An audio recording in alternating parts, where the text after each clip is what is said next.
नमस्कार दोस्तों, आज के एपिसोड का मुख्य विषय है क्या हम बिना दवाई के 100 वर्ष तक एक स्वस्थ जीवन जी सकते हैं। क्या हमें स्वस्थ रहने के लिए आयुर्वेद का उपयोग करना चाहिए या एलोपैथी का। रोगों के उपचार के लिए क्या आयुर्वेद द्वारा बताए गए परहेज, खान पान तथा दवाइयों को अपनानी चाहिए या एलोपैथी की तेज असर वाली दवाओं पर हम निर्भर रहें। क्या हम आयुर्वेद तथा एलोपैथी दोनों प्रणालियों का सर्वोत्तम लाभ लेने के लिए एकीकृत चिकित्सा या इंटीग्रेटेड मेडिसिन का उपयोग करें। इन तमाम प्रश्नों पर चर्चा करने के लिए आज हमने लाइफ एक्सप्रेस में एक अनुभव संपन्न आयुर्वेदाचार्य को आमंत्रित किया है, जिनसे हम आयुर्वेद के विभिन्न पहलुओं पर उनके दृष्टिकोण समझेंगे। जी हाँ, मैं बात कर रहा हूँ आयुर्वेद मर्मज्ञ, प्रकृति चिकित्सा विशेषज्ञ एवं समग्र स्वास्थ्य चिंतक आचार्य श्री रविंद्र शर्मा जी का। डॉक्टर रविंद्र का जन्म 7 जून 1980 को राजस्थान के झुंझुनू में हुआ। देश के प्रसिद्ध राष्ट्रीय आयुर्वेदिक संस्थान जयपुर से औपचारिक शिक्षा अर्जित करते हुए आचार्य रविंद्र जी एक अनुशंसित जीवन शैली और सेवा भाव के साथ समाज को पिछले 34 वर्षों से एक अभूतपूर्व योगदान देते आ रहे हैं। वैसे तो वे कई सामाजिक संगठनों से जुड़े हैं, पर औपचारिक रूप से वे दिव्य ज्योति जागृत संस्थान में एक वरिष्ठ आयुर्वेदाचार्य के रूप में कार्यरत हैं। लाखों रोगियों का आयुर्वेद के माध्यम से सफल इलाज करने वाले आचार्य रविंद्र जी हम सब के लिए प्रेरणा स्रोत हैं। तो बिना किसी विलंब के आइए स्वागत करें प्रसिद्ध आयुर्वेदाचार्य डॉक्टर रविंद्र जी का। नमस्कार वैद्य महाराज जी। सबसे पहले मैं लाइफ एक्सप्रेस की टीम तथा हमारे सभी इंटेलेक्चुअल व्यूअर्स की ओर से आपका लाइफ एक्सप्रेस में हार्दिक अभिनंदन। नमस्कार। नमस्कार। आपकी जीवन यात्रा को देखने पर पता चलता है कि आपका जीवन दिव्य ज्योति जागृत संस्थान में मानव सेवा को समर्पित है। प्राकृतिक चिकित्सा, संतुलित आहार और सकारात्मक जीवन दृष्टि के माध्यम से आप लोगों को शारीरिक, मानसिक और आध्यात्मिक संतुलन की दिशा प्रदान कर रहे हैं। तो आज की चर्चा को शुरू करते हुए सबसे पहले ना सिर्फ मैं बल्कि हमारे सभी इंटेलेक्चुअल व्यूअर्स आपसे जानना चाहेंगे और समझना भी चाहेंगे कि स्वास्थ्य का वास्तविक अर्थ है क्या आपके लिए। आयुर्वेद किस प्रकार शरीर, मन और आत्मा के संतुलन की बात करता है। कैसे आयुर्वेद शरीर की रोग प्रतिरोधक क्षमता को बढ़ाता है या हमारी इम्यूनिटी को बूस्ट करती है। साथ में हम ये भी जानना चाहेंगे कि किस हद तक हम एलोपैथी या अंग्रेजी उपचार पद्धति पर निर्भर रहें और किस हद तक हम आयुर्वेद पर आश्रित रहें। हम एक आयुर्वेद चिकित्सक होने के नाते हम आपको स्वास्थ्य की परिभाषा जो हमने आयुर्वेद में पढ़ी है, आचार्य सुश्रुत ने सुश्रुत संहिता के सूत्र स्थान में स्वस्थ की परिभाषा बताई है। तो उसमें उन्होंने लिखा है सम दोषा सम अग्नि सम धातु मलक्रिय प्रश्नात्मेन्द्रिय मन स्वस्थ इति विधीयते। कि जिसके दोष सम है। हमारी आयुर्वेद 3 दोष को मानती है, वात, पित्त और कफ। ये 3 दोष सम है, संतुलन में है। सम धातु 7 धातुएं होती हैं, रस, रक्त, मांस, मेद, अस्थि, मज्जा, शुक्र, ये संतुलन में है। 3 मलहम ये संतुलन में है। आत्मा, मन, इंद्रियां आपकी प्रसन्न है, तो उसको हम स्वस्थ कहते हैं। आचार्य चरक ने भी जब इस आयुर्वेद को लिखा तो इसका जब प्रयोजन लिखा उन्होंने, तो सबसे पहले उन्होंने इसको बताया कि इसका जो प्रयोजन है स्वस्थ से स्वास्थ्य रक्षणम आतुर से विकार प्रशमनम च। ये स्वस्थ के स्वास्थ्य की रक्षा करती है और जो बीमार, जो रोगी है, उसकी बीमारी को दूर करती है। और ये आयुर्वेद वैदिक काल से ही चला आ रहा है। ऋषि मुनियों की ये देन है। वैदिक काल में भी एक बार की बात है कि हम पढ़ रहे थे आचार्य च्यवन ऋषि के बारे में। तो एक बार आचार्य च्यवन ऋषि जब तपस्या में रत थे, तो तपस्या के कारण उनका शरीर बिल्कुल कमजोर हो गया, बिल्कुल जर्जर हो गया, और उनकी तपस्या अधूरी रह गई, वृद्धावस्था उनको आ गई। तो ऐसे में उन्होंने अश्विनी कुमार वैद्यों का आह्वान किया। अश्विनी कुमार वैद्य जी आए, उन्होंने फिर उनके लिए एक दवाई का निर्माण किया, और उस दवाई से कहते हैं कि च्यवन ऋषि की कायाकल्प हो गई, वो अपने युवा हो गए। और तभी से आज हम देखते हैं कि च्यवनप्राश के नाम से एक दवाई आती है, उस च्यवन ऋषि के नाम से इस च्यवनप्राश का निर्माण किया गया। तो वहीं से ये आयुर्वेद है। देखो, समुद्र मंथन हुआ सतयुग में, तो समुद्र मंथन में भगवान धन्वंतरी जी अमृत कलश लेकर के इस आयुर्वेद को लेकर के प्रकट हुए हैं। इसके बाद हम देखते हैं कि त्रेता काल में जब लक्ष्मण जी मूर्छित हुए, तो उस समय हनुमान जी उस संजीवनी बूटी को लेकर के आए, और जब लक्ष्मण जी को वो दी गई तो उनके प्राण वापस आ गए, उनकी मूर्छा टूट गई। इसके बाद महाभारत काल में नकुल और सहदेव, जो हाथी और घोड़े होते थे युद्ध के दौरान, जो घायल हो जाते थे, तो ऐसे में आयुर्वेद की चिकित्सा से उनका इलाज करते थे और स्वस्थ हो जाते थे। लेकिन आज हमें आयुर्वेद की प्रॉपर जानकारी नहीं होने के कारण, हम आयुर्वेदिक दृष्टि से जागृत नहीं होने के कारण, आज हम हमारे जो प्राचीन जो ऋषि मुनियों की जो देन है उसको हम भूल गए हैं। इस कारण से आज हम स्वास्थ्य की दृष्टि से बड़े कमजोर हो गए। और क्योंकि आयुर्वेदिक चिकित्सा पद्धति है, ये चिकित्सा पद्धति श्रेष्ठ चिकित्सा पद्धति है, और इसकी श्रेष्ठता के अनेक कारण है। क्योंकि आयुर्वेदिक चिकित्सा पद्धति ये बीमारी की जड़ को खत्म करती है। एलोपैथिक जो चिकित्सा पद्धति है वो बीमारी की जड़ को नहीं खत्म करती, वो लक्षण के आधार पर एक चिकित्सा है, सिम्टोमेटिकली वो ट्रीटमेंट है। लेकिन आयुर्वेद बीमारी की जड़ को ही खत्म कर देती है। दूसरा, एलोपैथिक जो चिकित्सा पद्धति है उससे हमारी इम्यूनिटी कम होती है। जब एक बीमारी का इलाज कराएंगे तो उसके साइड इफेक्ट से और अनेक बीमारियां बढ़ जाती हैं, इसलिए वो हमारी इम्यूनिटी को कमजोर कर देती है। लेकिन आयुर्वेद ऐसा नहीं करती है। आयुर्वेद हमारी जो इम्यून सिस्टम है उसको बूस्ट करती है, हमारी रोग प्रतिरोधक क्षमता को ये बढ़ाती है। और ये चिकित्सा पद्धति पंचकर्म पे भी आधारित है। आयुर्वेद में हम लोग दो प्रकार की चिकित्सा करते हैं, एक प्रकार की चिकित्सा जो समन चिकित्सा है, एक प्रकार की चिकित्सा शोधन चिकित्सा है। समन चिकित्सा में हम बीमारी को जड़ी बूटी के द्वारा ही उस बीमारी का शमन करते हैं। लेकिन जब जड़ी बूटी से भी जब बीमारी का शमन नहीं होता, बीमारी खत्म नहीं होती, तो हम लोग फिर पंचकर्म चिकित्सा अपनाते हैं, उसमें शोधन चिकित्सा करते हैं। और इसके लिए हम लोग वोमिटिंग के थ्रू और मोशन के थ्रू, एनिमा के थ्रू कुछ मेडिकेटेड औषधियां व्यक्ति के शरीर के अंदर प्रवेश कराते हैं, तो इससे फिर उसकी जो बीमारी है वो पूरी तरह से उसका शोधन हो जाता है और बीमारी की जड़ ही खत्म हो जाती है। इसलिए इसका कोई साइड इफेक्ट नहीं है, और ये बीमारी को जड़ से भी खत्म करती है और रोग प्रतिरोधक क्षमता को भी हमारी को बढ़ाती है। इसलिए हमें इसके प्रति जागरूक होना चाहिए ताकि हम लंबे समय तक सुखी और स्वस्थ हम जीवन जी सकें।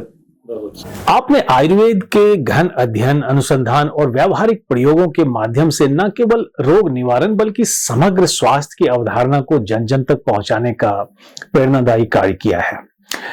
उसी कड़ी में हम आपसे आज जानना चाहेंगे कि मनुष्य को रोग होते ही क्यों है।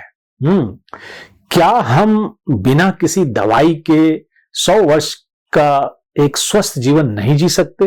यदि जी सकते हैं तो कैसे, और यदि नहीं जी सकते हैं तो क्यों? मैं कहूंगा कि आज इंसान की जीवन शैली है वो बदल चुकी है। भाग दौड़ की जीवन शैली है और मिथ्या आहार विहार जो इंसान आज कर रहा है वो सभी बीमारियों की जड़ है। आज हमारा जो आहार है,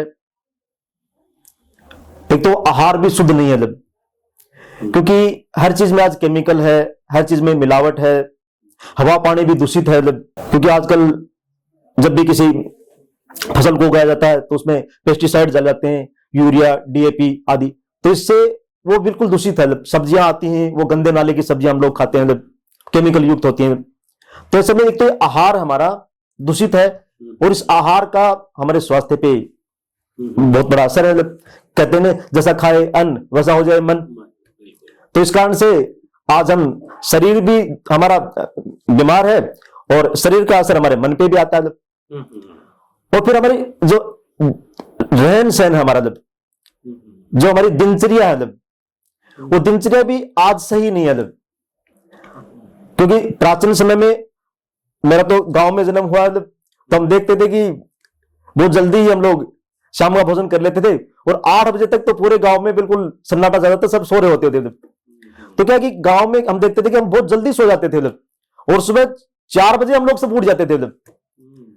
तो इसमें क्या होता है कि जब हम जल्दी सो जाते हैं तो हमारी तो नींद पूरी हो जाती है, और जब हम समय से भोजन कर लेते हैं तो उस भोजन का पाचन भी अच्छे से हो जाता है। और फिर जब हम सुबह जल्दी उठते हैं तो इससे सुबह वैसे भी ब्रह्म मुहूर्त होता है, तो बड़ी शांति रहती है। और वैसे भी देखा जाए तो सुबह सुबह सभी पेड़ पौधे ऑक्सीजन छोड़ते हैं, और जब हम ऑक्सीजन में, अधिक ऑक्सीजन में जब हम सारे कार्य करेंगे जी। आज हमारा खान पान ऑयली हो गया है, स्पाइसी हो गया है, हम फास्ट फूड, जंक फूड को अधिक सेवन करते हैं, हम देर खाना खाते हैं। तो ये तमाम चीजें हैं जो आज हमारे स्वास्थ्य को गिरा रही हैं। तो आज हमें इन पे काम करना पड़ेगा। हमारे आयुर्वेद में लिखा गया है कि जो प्रातःकाल उठ करके धातु के पात्र में रखा हुआ पानी पीता है, दोपहर के भोजन के बाद छाछ का सेवन करता है, और सोते समय देसी गाय का दूध पीता है, तो वो कभी पेट का रोगी नहीं होता। आज तमाम समस्याएं पेट ठीक नहीं होने के कारण ही हो रही हैं। आज हर किसी की अग्नि दूषित है, अग्नि मंद है। इस कारण से हमें वापस आयुर्वेद की तरफ बढ़ना होगा। आयुर्वेद की जीवन शैली को जीवन में अपनाना पड़ेगा, तभी हम लंबे समय तक स्वस्थ और सुखी रह सकते हैं। बहुत अच्छा। आगे हम निदान की बात करेंगे, कुछ प्रमुख रोगों को लेकर, और हम चाहेंगे कि आप हमें 5 सामान्य रोगों का और 5 जटिल रोगों का आयुर्वेदिक उपचार हमारे दर्शकों को बताएं। जी। हम तो आयुर्वेदिक चिकित्सक हैं, आयुर्वेद से ही संपूर्ण रोगों का ट्रीटमेंट करते हैं, और जो भी हमारे से यहां दवाई लेने आता है तो निश्चित ही ठीक होता है। क्योंकि हम नाड़ी परीक्षण करते हैं, और नाड़ी से हमें उसका वात, पित्त और कफ ये देखते हैं, उसके दोष को देखते हैं, उसकी प्रकृति को देखते हैं, उसके आधार पर हम ट्रीटमेंट करते हैं।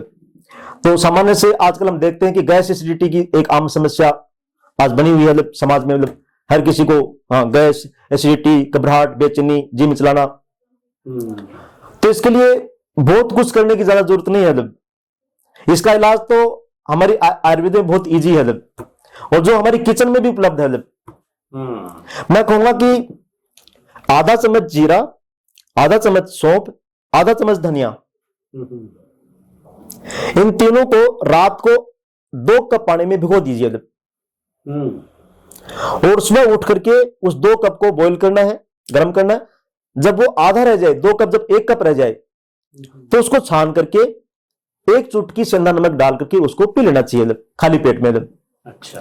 तो मैं कहूंगा आपकी गैस, एसिडिटी, घबराहट, बेचैनी सदा के लिए आपकी ठीक हो जाएगी इससे। कि जब हमें बुखार होता है तो हमने एलोपैथी में 500 mg की पैरासिटामोल से शुरू किया। एक समय था कि 500 mg की पैरासिटामोल से हमारा बुखार उतर जाता था, लेकिन फिर 500 mg भी हमारे लिए कम पड़ गई। फिर 650 mg की पैरासिटामोल आ गई, हमने कोरोना में डोलो खाई, फिर डोलो ने भी काम करना बंद कर दिया, 650 ने भी काम करना बंद कर दिया। तो फिर इसके बाद इंजेक्शन आ गए। तो धीरे धीरे करके हमने क्या देखा कि जो डोज है जो दवाई की वो बढ़ती चली गई, और हमारी इम्यूनिटी है वो कम होती चली गई। इस तरह से तो एक समय ऐसा आ जाएगा कि ये डोज बढ़ती चली गई, हम तो मर ही जाएंगे, तो हमें तो मार ही देगी। हमारा तो शरीर रेजिस्टेंट हो रहा है, हमें तो रोग प्रतिरोधक क्षमता खत्म ही हो रही है इससे।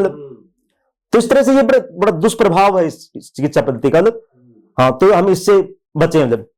हम शुगर में देखें, पहले 500 mg की मेटफॉर्मिन हम खाते थे, फिर 500 ने काम करना बंद कर दिया, फिर 850 की आ गई, 850 ने भी काम करना बंद कर दिया, फिर 1000 mg की मेटफॉर्मिन आ गई, उसने भी काम करना बंद कर दिया, फिर इंसुलिन आ गई, उसकी इंजेक्शन देने लगे, अब इंसुलिन भी काम नहीं करती। तब क्या होगा फिर? तो हमारी इम्यूनिटी को उसने बिल्कुल जीरो कर दिया। तो इसलिए हम ये कहेंगे कि हमें इससे बचना है। आपातकाल में मैं कहूंगा कि कोई आपको सोर्स मिल नहीं रहा, ऐसे में आप उसको अपनाइए। आपातकाल के लिए एलोपैथी बहुत अच्छी पद्धति है, हमें उसका सेवन करना चाहिए, लेकिन जनरल वे में हमें प्रयास ये करना चाहिए कि हम जड़ी बूटी से ठीक हो, ताकि हमारी समस्या वो जड़ से मिटे, हमारी रोग प्रतिरोधक क्षमता बढ़े और हमारे स्वास्थ्य का वर्धन हो। एंटीबायोटिक्स में हम देखें, पहले 250 समझे कि एमोक्सिसिलिन आती थी, उसके बाद वो 500 की होगी, 500 के बाद अब 700 आ गई। तो डोज तो बढ़ती चली जा रही है, और उसका मतलब इंसान का स्वास्थ्य कम होता जा रहा है। तो चिंता का विषय हमारे लिए। तो हम आगे जाकर के ये भी काम करना बंद कर देंगे, तो इंसान तो फिर मौत की तरफ जा रहा है। तो इंसान इससे बचे। अच्छा, बुखार में होता है, मैं कहूंगा कि बुखार की तो हमारे पास बहुत ही पेटेंट दवाई है, कुछ करना भी नहीं पड़ता उसमें। मैं कहूंगा कि हम तो जो घर में बीमार पड़ते थे, तो माता जी क्या करती थी कि नीम का पाउडर बना करके रखती थी, और 1 चम्मच नीम का पाउडर हमें 3-4 दिन तक खिला देती थी। और नीम का 1 चम्मच पाउडर आपने खा लिया तो आपकी बुखार, मैं कहूंगा कि पैरास्टामोल से भी जल्दी आपकी उतर जाएगी। और पैरास्टामोल खाने के बाद तो वापस बुखार आ जाएगा। लेकिन नीम का 1 चम्मच पाउडर खाने से आपको फिर वापस वो बुखार नहीं आएगा। और ये नीम बहुत अवेलेबल है, हर जगह अवेलेबल है। हम तो गांव में रहते थे, हमारे तो घर के सामने नीम का बड़ा सा पेड़ था, तो जब भी कुछ होता था तो सारा इलाज तो वो नीम ही कर देता था। और आज रिसर्च भी किया गया कि 21वीं शताब्दी का पेड़ कहा गया नीम को, ग्रीन गोल्ड भी कहा गया नीम को। 6000 मेडिसिनल प्लांट है, उसमें से नीम का नाम सबसे ऊंचा आता है। बल्कि चर्म रोगों में भी हाँ, इन्फेक्शन। मैंने आपको बताया कि एक बार कि हमें बचपन में दांत खाज खुजली की समस्या होगी, तो माता जी ने क्या किया, वो नीम के पत्ते लेकर के आई, पानी में गर्म करे और उससे मैं नहला दिया, तो हम 3-4 दिन में बिल्कुल ठीक हो गए।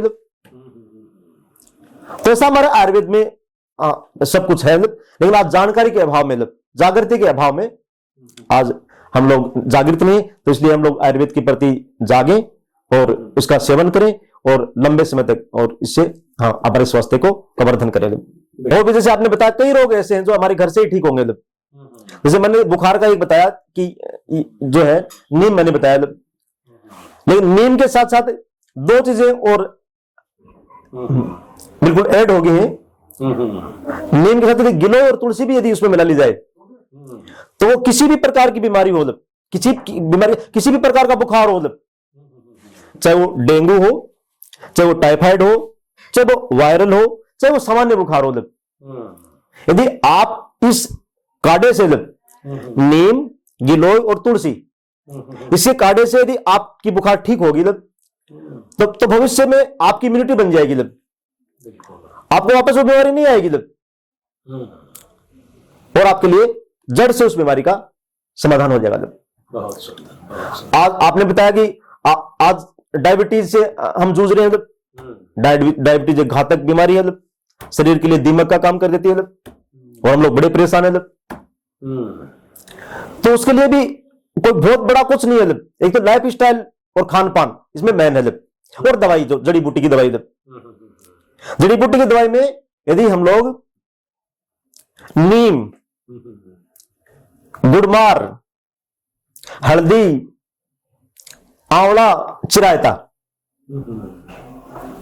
इन सब की आधा चम्मच 1 गिलास पानी में भिगो दें और सुबह उसको बॉईल करें, और जब आधा गिलास रह जाए तो उसको खाली पेट में सेवन करें। मैं कहूंगा आपकी 1 हफ्ते के अंदर ही आपकी जो एलोपैथिक दवाई की जो डोज है उसको आपको रीसेट करना पड़ेगा, वो कम हो जाएगी, और आप इसका असर महसूस करेंगे। हाँ, और आलू, चावल, मीठा, जिन भी चीजों से ग्लाइसेमिक इंडेक्स जिनका ज्यादा होता है, उनका सेवन हमें नहीं करना है। पैदल यात्रा इसमें बहुत मायने रखती है। इंसान, हम पैदल यात्रा के लिए बोलते हैं डायबिटीज पेशेंट को, और साथ में ये जड़ी बूटी की दवाई देते हैं, तो बहुत अच्छे रिजल्ट उसके मिलते हैं, और लोग आकर के बड़ा करते हैं कि जी मैं तो ठीक हो गया, और उसकी इम्यूनिटी भी बढ़ जाती है, और डायबिटीज भी उसका कम हो जाता है, लेवल में आ जाता है। और हमने एक साथ साथ में हम खान पान में उसको आलू, चावल गेहूं मना करते हैं, क्योंकि इन तीनों का ग्लाइसेमिक इंडेक्स वो ज्यादा होता है।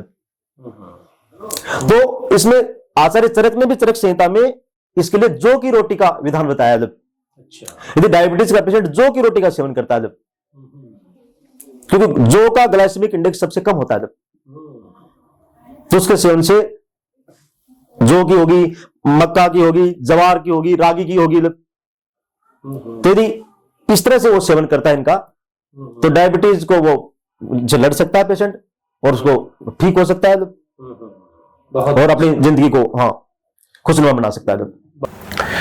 अंत में हम चाहेंगे कि आप हमारे दर्शकों के लिए, समाज के लिए एक शांति संदेश दें, ताकि एक बेहतर मानव व समाज का निर्माण हो सके। जी देखो संजय जी, आज बात ऐसी है कि हर कोई शांति चाहता है, लेकिन चाह तो हर कोई शांति रहा, लेकिन वो शांति है कहां पे, ये आज इंसान को नहीं पता है। आज इंसान संसार में, भौतिक विषय वस्तु में, रिश्ते नातों में, इन सब में शांति को ढूंढ रहा है, लेकिन शांति इन भौतिक संसाधनों में नहीं है। शांति इंसान के भीतर में है, और यदि भीतर में शांति है तो उसको प्राप्त करने के लिए हमें भीतर में ही उतरना पड़ेगा। और भीतर में उतरने के लिए सबसे बेस्ट टेक्निक है वो ध्यान की प्रक्रिया है, जिस प्रक्रिया के माध्यम से हम लोग भीतर में उतर सकते हैं। और हमारे जो ऋषि मुनि थे वो ब्रह्म ऋषि मुनि थे, उनको ब्रह्म का ज्ञान था। वो ध्यान की गहराई में उतर करके ही सब कुछ देख लेते थे। और एक बार की मुझे बात याद है, वाग्भट ऋषि ने जब अष्टांग हृदय ग्रंथ लिखा, तो उसके लिए बड़ी चुनौती का विषय था कि मैं कैसे लिखूं इसको।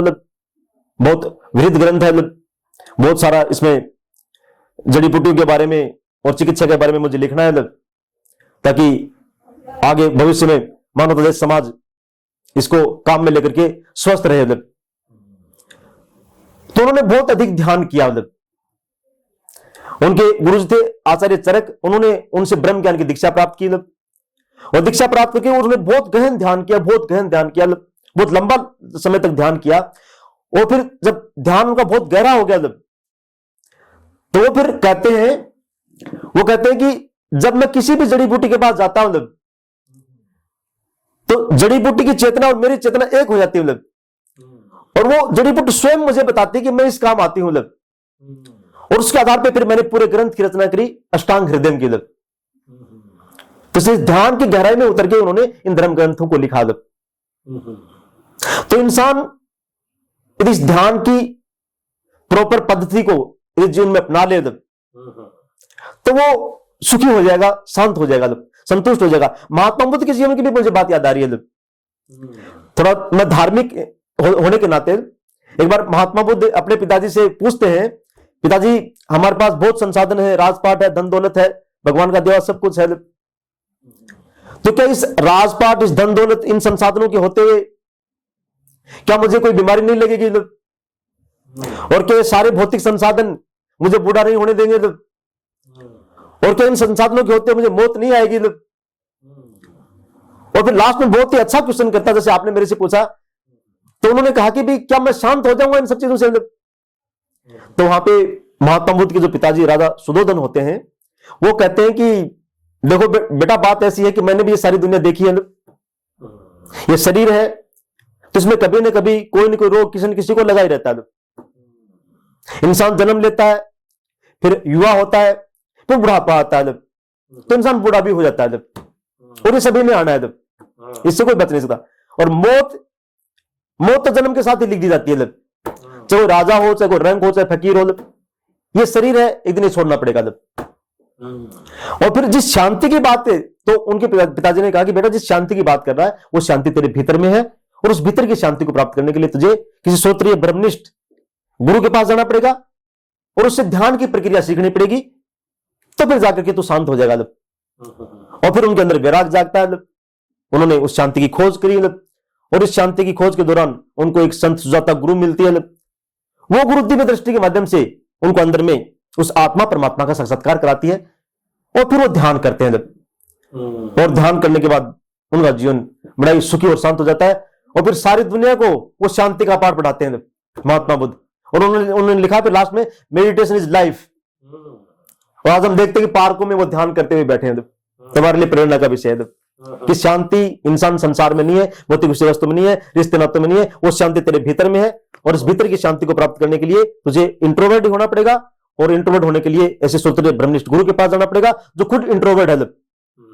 तो वो आपको अंदर में उतरने का एक मार्ग बताएगा। उस मार्ग पे आप चलेंगे तो निस्संदेह सुखी होंगे और शांत होंगे। क्योंकि मानव जीवन का उद्देश्य केवल संसार ही नहीं है, भौतिक विषय वस्तु नहीं है, इस तरह नहीं है कि मनुष्य जीवन का उद्देश्य इस आत्मा कल्याण, इसकी मुक्ति, इसका मोक्ष है। क्योंकि शरीर है वो नश्वर है, आत्मा अविनाशी है। आत्मा का कभी नाश नहीं होता। जब से सृष्टि बनी है तभी से आत्मा शरीर धारण करती आ रही है, कभी किसी शरीर में, कभी किसी शरीर में, कभी किसी शरीर में। 84 लाख शरीर के बाद आत्मा ने मनुष्य का शरीर धारण करा है, और ये इसलिए धारण करा है कि आत्मा उस परमात्मा से मिल जाए, इसकी मुक्ति हो जाए, उसका मोक्ष हो जाए। और ये शरीरम आद्यम खलु धर्म साधनम, ये धर्म का साधन है।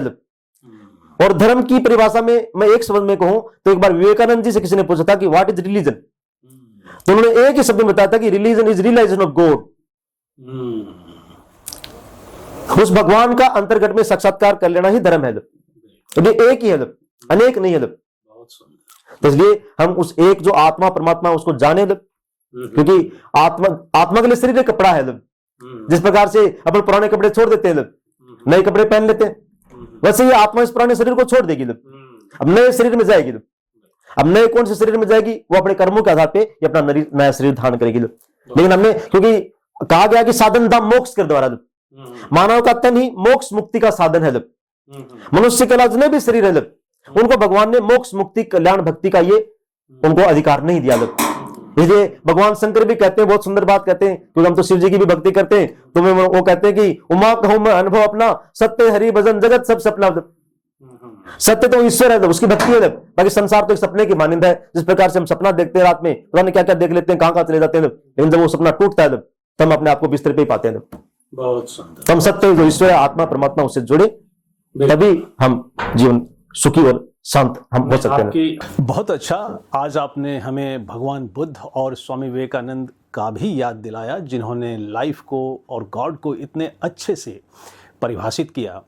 और यहाँ आपकी वो बात भी मुझे याद आ रही है कि आपने जो कहा था कि अमूमन हम शरीर को भोजन देते हैं, आत्मा को नहीं, क्योंकि आत्मा का भोजन है ध्यान या मेडिटेशन। बहुत सुंदर sir, we are immensely grateful to you for your scholarly presence with us today. और शिक्षा जगत में आपके उत्कृष्ट और सराहनीय कार्यों के लिए लाइफ एक्सप्रेस की जूरी ने आपके लिए एक अवार्ड की घोषणा की है, और वो अवार्ड है life express icon of India award. और आपके इस उपलब्धि पर मैं आपको अपने इंटेलेक्चुअल व्यूअर्स की ओर से ढेरों बधाई देता हूँ। Heartiest congratulations. God willing, we shall meet again in some other academic forum. Thank you for connecting with us today. Thank you. धन्यवाद जी, धन्यवाद, बहुत बहुत धन्यवाद आपका। LXP Icon of India Award is proudly presented to Dr. Ravindra Sharma for his exemplary contributions to the field of Ayurveda on 13th June 2026. आज के सत्र की समाप्ति मैं फिर एक आह्वान से करूंगा, खासकर डॉक्टर रविंद्र शर्मा जी की बातचीत से निकले कुछ मुख्य अंश को लेकर। सबसे पहले डॉक्टर रविंद्र ने बताया कि आयुर्वेद का मुख्य उद्देश्य स्वस्थ व्यक्ति के स्वास्थ्य की रक्षा करना और रोगी की बीमारी को दूर करना है। यह वैदिक काल से चला आ रहा है और ऋषि मुनियों की देन है। आयुर्वेद के अनुसार स्वस्थ वह व्यक्ति है जिसके दोष यानी वात, पित्त, कफ, धातुएं, रस, रक्त, मांस, मेद, अस्थि, मज्जा, शुक्र और मल, पेशाब, मल, पसीना संतुलित हो और जिसकी आत्मा, मन और इंद्रियां प्रसन्न हो। आयुर्वेद और एलोपैथी में अंतर स्पष्ट करते हुए उन्होंने बताया कि आयुर्वेद बीमारी की जड़ को खत्म करता है, जबकि एलोपैथी लक्षणों के आधार पर उपचार करती है। एलोपैथी से रोग प्रतिरोधक क्षमता कम होती है और इसके साइड इफेक्ट्स होते हैं, जबकि आयुर्वेद रोग प्रतिरोधक क्षमता को बढ़ाता है और इसके कोई साइड इफेक्ट्स नहीं होते। एलोपैथी में दवा की खुराक समय के साथ बढ़ती जाती है, जिससे शरीर दवा के प्रति प्रतिरोधी हो जाता है। रोगों के कारण को लेकर उन्होंने बताया कि आज की भागदौड़ भरी जीवन शैली, दूषित आहार, दूषित हवा और पानी और अनियमित दिनचर्या जैसे देर से सोना, देर से खाना रोगों के मुख्य कारण हैं। साथ ही उन्होंने सामान्य रोगों का आयुर्वेदिक उपचार भी बताया तथा अंत में उन्होंने बताया कि सच्ची शांति भीतर है, जिसे ध्यान और ब्रह्मनिष्ठ गुरु के मार्गदर्शन से प्राप्त किया जा सकता है। आत्मा अविनाशी है और मनुष्य शरीर धर्म का साधन है, जिसका अंतिम लक्ष्य मोक्ष प्राप्त करना है। साथ ही उन्होंने स्वामी विवेकानंद के अनुसार धर्म को परिभाषित किया, ये कहते हुए कि धर्म वह है जो आपको मानव बनाता है। With those deliberations of doctor Ravindra ji, we close this episode और मिलते हैं अगले एपिसोड में समाज के एक और रोल मॉडल के साथ। Till then enjoy your time meaningfully और हाँ, अपना और अपनों का भी ख्याल रखें। जय हिंद।